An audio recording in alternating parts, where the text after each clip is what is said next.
Welcome friends, SN boss physics academy में आप सभी का स्वागत है। आज की क्लास में हम एक बहुत ही अच्छा टॉपिक को पढ़ने वाले हैं और उसका नाम क्या है, बोस आइंस्टीन सांख्यिकी। ये क्या होती है? तो बोस और आइंस्टीन यानी एक नाम है, वो भारतीय है इसके अंदर। तो सत्येंद्र नाथ बोस और आइंस्टीन इन दोनों ने मिलकर इसको डेवलप किया था। तो सत्येंद्र नाथ बोस ने इसमें कौन सा काम में लिया था? सत्येंद्र नाथ बोस और आइंस्टीन, सर आइजैक आइंस्टीन, इन दोनों ने मिलकर काम में लिया था। अच्छा, सत्येंद्र नाथ बोस ने जो इसमें सिद्धांत काम में लिया था, प्लांक का वितरण नियम, प्लांक का ऊर्जा वितरण नियम। और जो आइंस्टीन थे, इन्होंने गैसों के अणुगति का सिद्धांत है वो काम में, प्लांक का विकिरण नियम और प्लांक का विकिरण नियम अपन कह सकते हैं, विकिरण नियम। और इन्होंने लिया था गैसों का अणुगति सिद्धांत।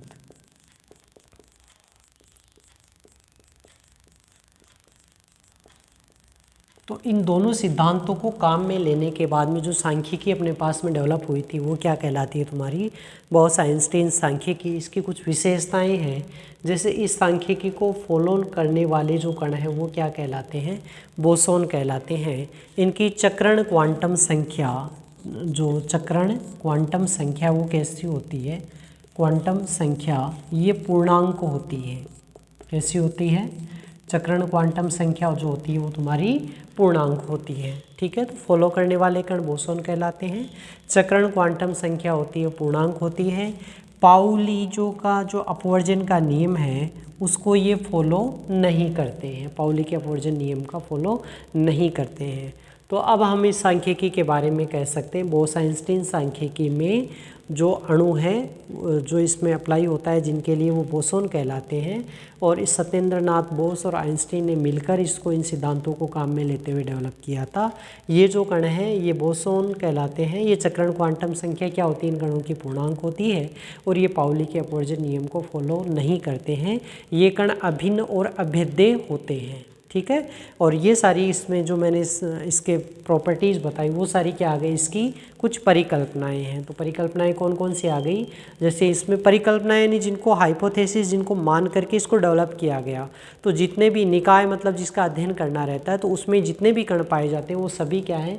समान और अभेद्य होते हैं, ऐसा इसमें माना गया। कोष्टिका में कणों की संख्या में कोई परिवर्तन नहीं होता है। और फिर प्रत्येक कोष्टिका का आयतन h³ है वो होता है। और दो कणों के, यानी एक कण है, मतलब कोष्टिका ये है। अब हमने कह दिया कि भाई ये दो कोष्टिकाएं हैं, तो एक कण यहाँ पर था, एक यहाँ बैठा था। अब ये यहाँ वाला यहाँ चला गया और यहाँ वाला यहाँ आ गया। तो हम कह रहे हैं कि कणों की संख्या में तो कण तो बदल गए हैं वास्तव में, लेकिन कण अभेद्य हैं। अभेद्य हैं मतलब कह सकते हैं कि दो जुड़वा भाई है और एक इधर आ गया और एक इधर आ गया, तो देखने वाले को पता ही नहीं चला। ठीक है ना, तो अभेद्य है, इस कारण से स्थान बदलने पर नई स्थिति प्राप्त नहीं होती है। और निकाय में कणों की कुल ऊर्जा होती है वो किसके होती है? तो निकाय की कुल ऊर्जा और निकाय में उपस्थित कणों की इंडिविजुअल को जोड़ दे तो ऊर्जा दोनों क्या होती है? समान होती है। चक्रण वाला मैंने बता ही दिया। तो ये आपके क्या आ गई? इसकी कुछ हाइपोथेसिस है वो आ गई। अब हम पढ़ेंगे बोस आइंस्टीन वितरण नियम। अब हम पढ़ेंगे जो एग्जाम में क्वेश्चन आता है, बोस आइंस्टीन वितरण नियम क्या होता है। सीधा यहाँ से पूछा जाए तो कहाँ से शुरुआत करनी है? तो हम मानते हैं कोई निकाय है और उसमें कुल कण कितने हैं? कैपिटल N कण हैं और वो जो हैं उनकी चक्रण क्वांटम संख्या क्या है? पूर्णांक है। तो इन कणों की ऊर्जा साम्य अवस्था है वो अपन ज्ञात करते हैं। तो इसके लिए कला निर्देशांक आकाश में उपलब्ध जो आपका जितना भी आयतन हो उसको किस में डिवाइड करते हैं? कोष्टिकाओं में डिवाइड करते हैं। और प्रत्येक कोष्टिका है वो h³ आयतन वाली कोष्टिकाओं में, प्रत्येक कक्षा है वो h³ आयतन वाली कोष्टिकाओं में डिवाइड होती है। ठीक है, तो अब इसमें जो प्रथम, दूसरी और IV कक्षा है, इसमें उपस्थित कणों की संख्या कितनी है? तो N1 N2 Ni है। और कोष्टिकाओं की संख्या कितनी है? तो G1 G2 Gi है। ठीक है, अनाई अभेद्य कणों को Gi कोष्टिकाओं में वितरित करने की विधियाँ कह सकते हैं, उष्मागतिक प्रायिकता कह सकते हैं। ये थ्योरी आपकी दोनों की लगभग समान है, यानी बोस आइंस्टीन में ही ऐसी मिलती है और फर्मी डिराक है उसमें भी एज इट इज मिलती है। ये चेंज होता है, चेंज क्या होता है आपका? ये वाला मटेरियल चेंज होता है और ये चेंज होते ही आपका रिजल्ट चेंज हो जाता है, ठीक है ना, बाकी सारा सेम रहता है। और एक इसके एजम्पशंस कुछ चेंज होते हैं, जैसे उसके अंदर वो उसको पाउली के अपर्चर नियम को फॉलो करते हैं या फॉलो नहीं करने वाले हैं, तो कुछ अपवाद भी हैं, ठीक है। लेकिन ध्यान क्या रखना है, इसका ध्यान रखना। अब हम चलते हैं, अभी अपन क्या पढ़ रहे हैं, बोस-आइंस्टीन सांख्यिकी पढ़ रहे हैं या बोस-आइंस्टीन वितरण नियम है, तो ये आपको याद रखना ही है, थोड़ी बहुत थ्योरी और फिर ये अपने को रखना है। तो W बराबर क्या होता है, NI plus GI-1 upon NI और GI-1 का फैक्टोरियल। NI क्या है, तो NI यहाँ पर लिखा हुआ है IV कक्षा में उपस्थित कणों की संख्या, ठीक है ना, गैस के अणुओं की संख्या हो गई। और GI क्या है, तो IV कक्षा में उपस्थित कोष्ठिकाओं की जो संख्या है उसका मान क्या है, आपका GI है, ठीक है।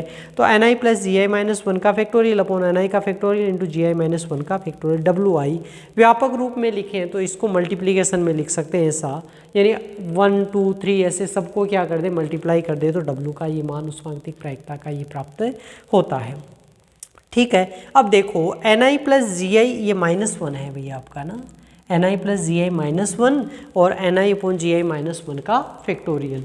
अब इसके अंदर ये जो अपने काम की चीज़ है, यहाँ पर जो चेंज होता है वो क्या है, वो देख लेते हैं अपन। यहाँ पर ये कहा जाता है कि NI प्लस GI-1, तो NI और GI का मान है वो बहुत ज़्यादा बड़ा होता है 1 के कंपैरिजन, इसलिए मैं इसको क्या मान सकता हूँ, NI प्लस GI मान लेता हूँ। एक बात हो गई। दूसरी बात कहा जाता है कि GI-1 इसको भी मैं क्या मान सकता हूँ, अप्रोक्सीमेटली GI मान सकता हूँ, ठीक है। तो W का मान क्या हो जाएगा, तो W बराबर हमारे पास में आ गया पाई of NI plus GI upon NI का फैक्टोरियल इंटू GI का फैक्टोरियल। ये ध्यान में आ गया क्या आपको, ठीक है।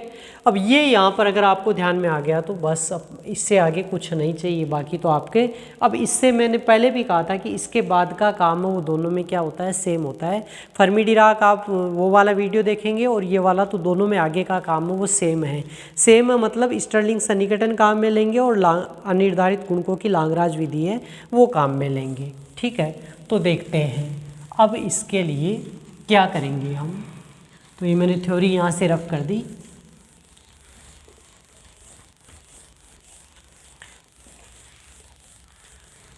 देखो ये हमारे पास W का मान आ गया, तो स्टर्लिंग सन्निकटन को काम में लेने पर इतना बोर्ड हम इसमें काम में लेते हैं। स्टर्लिंग सन्निकटन क्या होता है, किस लिए काम में लेते हैं स्टर्लिंग सन्निकटन को, तो स्टर्लिंग सन्निकटन है वो आपका ln x का फैक्टोरियल, इन फैक्टोरियल हटाने के लिए काम में लिया जाता है, और इसको हम क्या कह सकते हैं, x ln x माइनस का x, ऐसा हम काम में लेते हैं। तो ये वाला का ये वाला किस में काम में लेंगे, पहले इसके लिए एक काम करते हैं, इसका लॉग ले लेते हैं समीकरण 1 के लॉग लेने पर, ठीक है। तो समीकरण 1 के लॉग से, समीकरण 1 के ln से लॉग ले लेते हैं, तो इधर क्या मिल गया ln W, और इधर क्या है पाई, पाई यानी मल्टीप्लिकेशन, और इसको किस में कन्वर्ट कर सकते हैं हम, सिग्मा में कन्वर्ट कर सकते हैं, सिग्मा ऑफ ln, ठीक है, NI ये फैक्टोरियल है ना, NI प्लस GI -1 तो हट ही गया, NI प्लस GI का फैक्टोरियल अपॉन NI का फैक्टोरियल इंटू GI का फैक्टोरियल, ठीक है क्या। अब इसको भी हम आगे कर सकते हैं क्या भाई, इसको ln A upon B ln A minus B लिख सकते हैं ना इसको, तो इसको क्या लिख सकते हैं हम, ln W is equal to sigma of, sigma तो मैंने एज इट इज काम में ले लिया, ln NI प्लस GI का फैक्टोरियल माइनस का ln NI का फैक्टोरियल और माइनस का ln GI का फैक्टोरियल, ठीक है क्या। ये हम काम में ले सकते हैं क्या इसमें, माइनस ln GI का फैक्टोरियल, समझ में आ गया होगा। यहाँ पर देखो ln A अपॉन B था और ln A अपॉन BC था, तो ln A upon ln BC था, तो माइनस का ln B माइनस का ln C, ठीक है ना। ये बेसिक प्रॉपर्टी है, मैं समझता हूँ कि आपको आती होगी, मैथ के स्टूडेंट है, BSc पढ़ रहे हैं। तो ये हम लिख सकते हैं। अब मैं स्टर्लिंग सन्निकटन जो यहाँ लिखा है अपन ने, देखो ये रहा x ln x minus x, ये हम काम में लेते हैं किसके अंदर, इस इक्वेशन में काम में लेते हैं। तो स्टर्लिंग सन्निकटन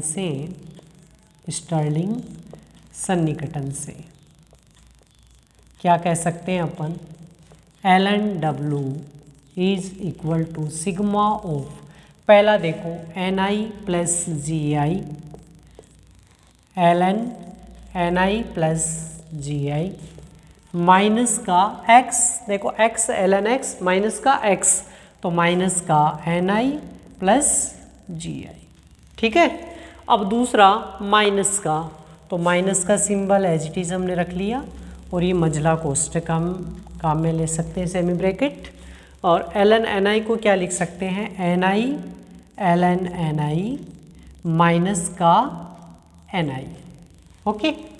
और इसी प्रकार से जो दूसरा है, दूसरा कौन है, ln जी आई, उसके लिए भी हम अगर हम काम में लेना चाहें तो यहीं मैं ऊपर काम में ले रहा हूँ लाइन इसकी, माइनस का G I ln ji I minus का जी आई, और ये फुल ब्रैकेट। ठीक है। तो पहले पद का ये आ गया, दूसरे पद का ये वाला आ गया, तीसरे पद का ये वाला पद आ गया, तीनों पद आ गए। ठीक है। अब इसके लिए आगे इसको विस्तार कर दें, तो देखो sigma of ni plus G I factor into ln, factorial तो हट ही गया ना आपका स्टर्लिंग से, ln ni plus G I. ठीक है। माइनस का ni और माइनस का जी आई।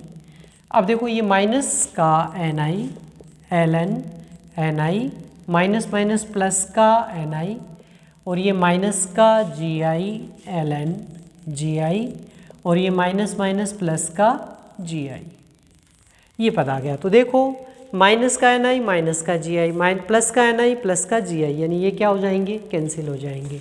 तो मान कितना रह गया, sigma of ni plus G I into ln ni plus G I, और माइनस का ni ln ni और माइनस का G I ln ji I. ठीक है। ये मान आ गया। अब इसका हम क्या कर दें, ये ln w था, इसका हम क्या कर दें, आंशिक अवकलन कर दें। तो आंशिक अवकलन से तो आंशिक अवकलन जब हम करेंगे तो इधर तो क्या आ जाएगा, डेल ऑफ ln w, जो भी होगा लिख लेते हैं एक बार। ठीक है। और दूसरी तरफ सिग्मा ऑफ, अब देखो इधर किसका होगा, तो जी आई क्या है, कोष्ठिकाओं की संख्या, तो इसमें तो चेंजेज होना जाना नहीं है, यानी जी आई कॉन्स्टेंट हो गया, यानी परिवर्तन किसके सापेक्ष जितने में है उसमें केवल एन आई के सापेक्ष वो अवकलन होगा आपका। ठीक है। तो देखो एक तो ये जी I ln ji I, N है ही नहीं तो ये पूरा का पूरा किस में चला जाएगा, जीरो में चला जाएगा।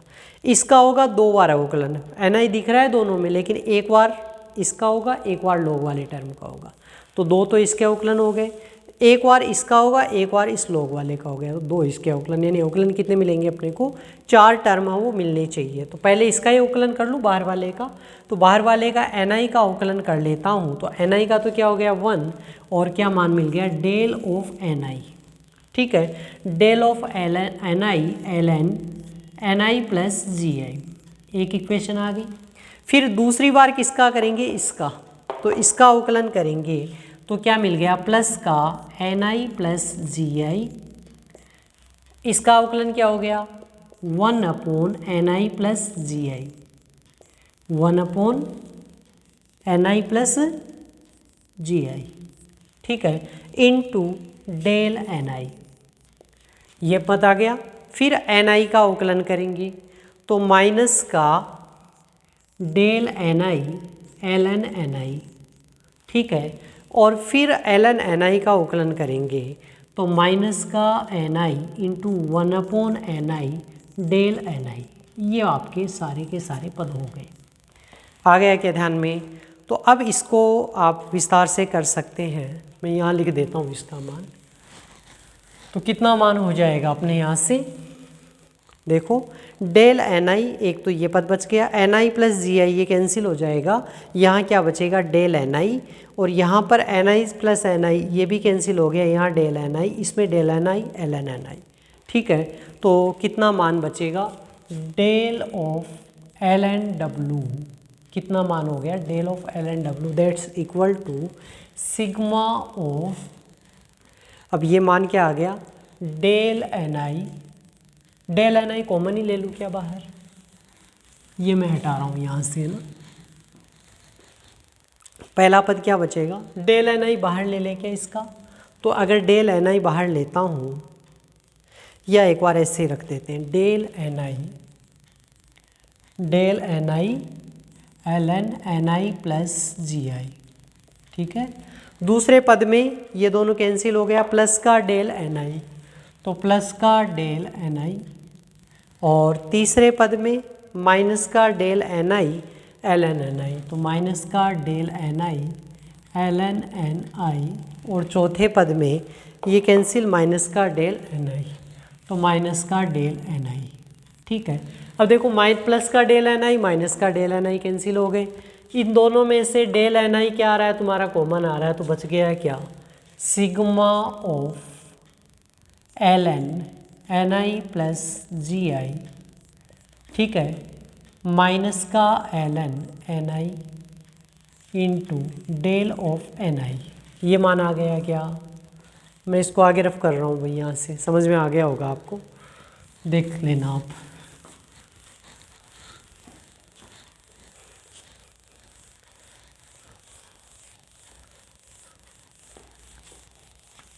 अब आगे क्या होगा इसका मान, तो ये मान हो गया, अब इसको मैं क्या लिख सकता हूँ सिग्मा ऑफ लॉग की property L N A minus L N B, तो L N A upon B लिख सकते हैं, तो L N I plus G I upon N I into del N I, ऐसा भी लिख सकता हूँ मैं इसको, कोष्ठक की अब आवश्यकता ही नहीं है, इसके एक ही पद हो गया। ठीक है, तो ये किसका मान आ गया del of L N W. अब अधिकतम ऊष्मागतिक प्रायिकता की कंडीशन काम में लेते हैं, तो मैं अधिकतम ऊष्मागतिक प्रायिकता मैक्सिमम के लिए कितना हो जाएगा, अधिकतम ऊष्मागतिक प्रायिकता के लिए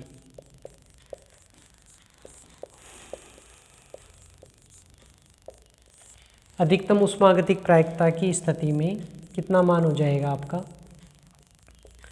स्थिति में क्या मान अपने को मिलने वाला है, del of L N W max is equal to zero.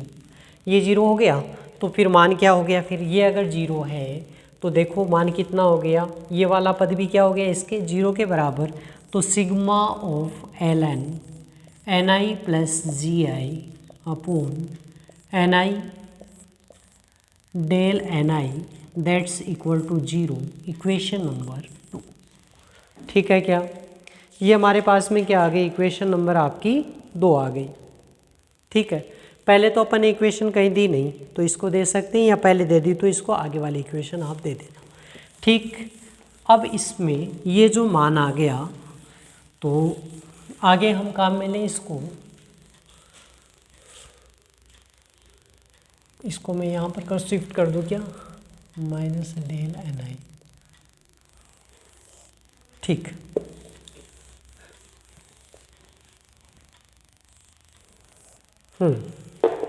अब इसमें आगे हम क्या करेंगे, हम जानते हैं कि कणों की कुल ऊर्जा क्या होती है, नियत होती है, तो चूंकि कणों की कुल ऊर्जा नियत होती है, कणों की कुल ऊर्जा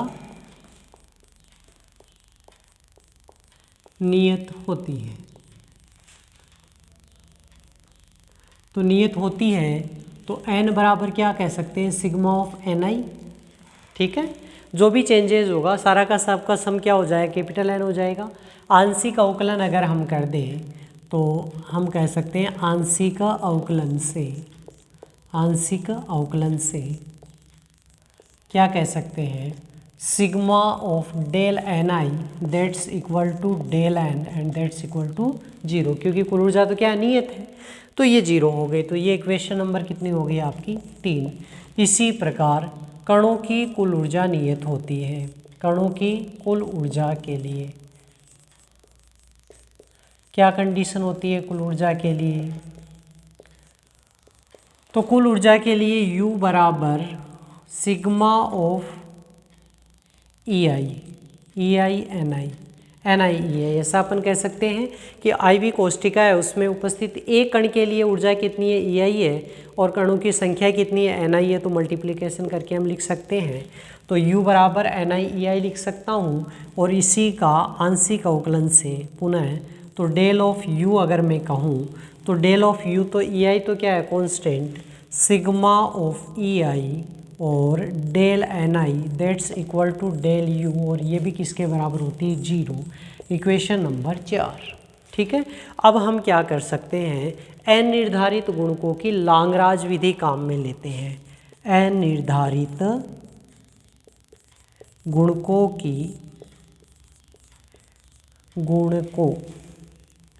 अनिर्धारित गुणांकों या गुणकों की लांगराज विधि से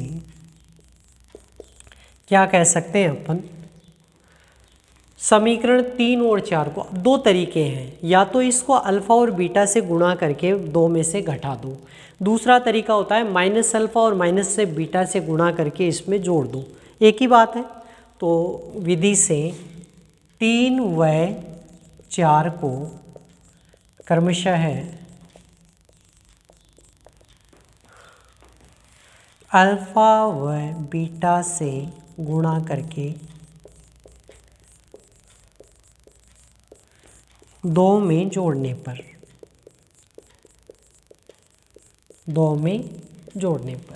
ठीक है। तो 3 और 4 को क्या करना है, अल्फा और बीटा से गुणा करके, तो या तो माइनस अल्फा और माइनस बीटा से गुणा करो फिर जोड़ना है तो, और अगर घटाना है तो फिर क्या करो, अल्फा और बीटा से गुणा कर दो, बात एक ही है। ठीक है, तो लिख सकते हैं अपन ln, मतलब दो में तो कुछ होगा ही नहीं ना, दो में तो दो लिख लेते हैं पहले, ln NI plus GI upon NI into del NI, ये डेल NI इसमें भी है, इसमें भी है और इसमें भी है, तीनों में क्या करेंगे कॉमन ले लेंगे, और माइनस का 3 को किससे गुणा किया, अल्फा से, माइनस अल्फा से, तो यहाँ डेल NI कॉमन आ गया, सिग्मा इधर कॉमन आ गया, तो कितना मान बच गया, माइनस का अल्फा, और इसमें कितना बचा, माइनस का बीटा EI, और ये del NI that's equal to 0। ठीक है, ये मान आ गया। अब इसमें वही बात आ गई कि या तो डेल NI 0 होगा या ये 0 होगा, तो हम कहते हैं कि NI तो क्या है, अणुओं की संख्या है, तो ये तो 0 होगा नहीं, ये 0 नहीं होगा तो फिर कौन होगा, ये वाला, इसको 0 होना पड़ेगा, और जब इसको 0 करते हैं, यह आप आई होप समझ में आ गया होगा आपको, इधर पहले वाला यह टॉप कर रहा हूँ मैं यहाँ से।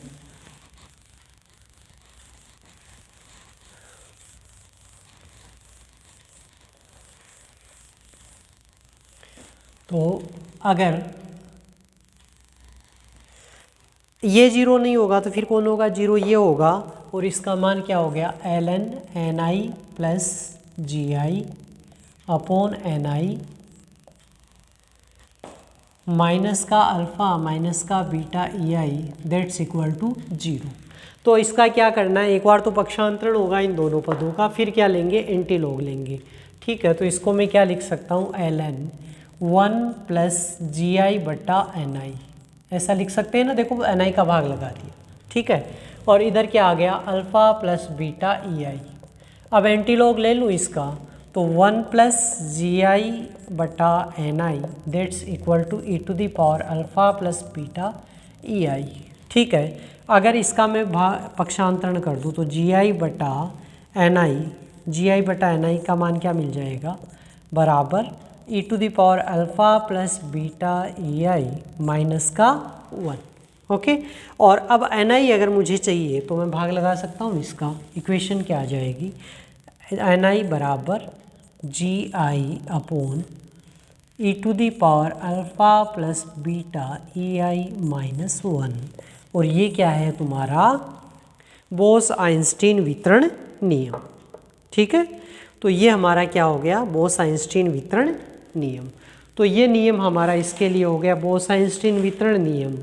और अगर मैं फर्मी डिराक की बात करूं तो यहाँ पर सेम आता है, उसमें फर्मी डिराक में यहाँ प्लस आता है, ये बहुत सारे मेन एग्ज़ाम्स में भी आपका क्वेश्चन है वो, ये जो नेट और उसके लिए क्वेश्चन पूछा जाता है, तो उसमें क्या आता है, यहाँ प्लस दे देता है कंफ्यूज करने के लिए और पूछ लेता है कि बताओ कौन सा होगा। तो अगर प्लस आता है तो वो कौन सा होता है, फर्मी डिराक होता है, और अगर माइनस आता है तो वो कौन सा होता है आपका, बोस-आइंस्टीन वितरण नियम। ठीक है, तो आज की क्लास में हमने क्या डिस्कस किया, बोस-आइंस्टीन वितरण नियम।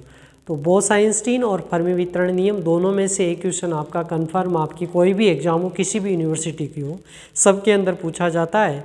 बहुत अच्छे से, बहुत बेसिक से मैंने लिया है।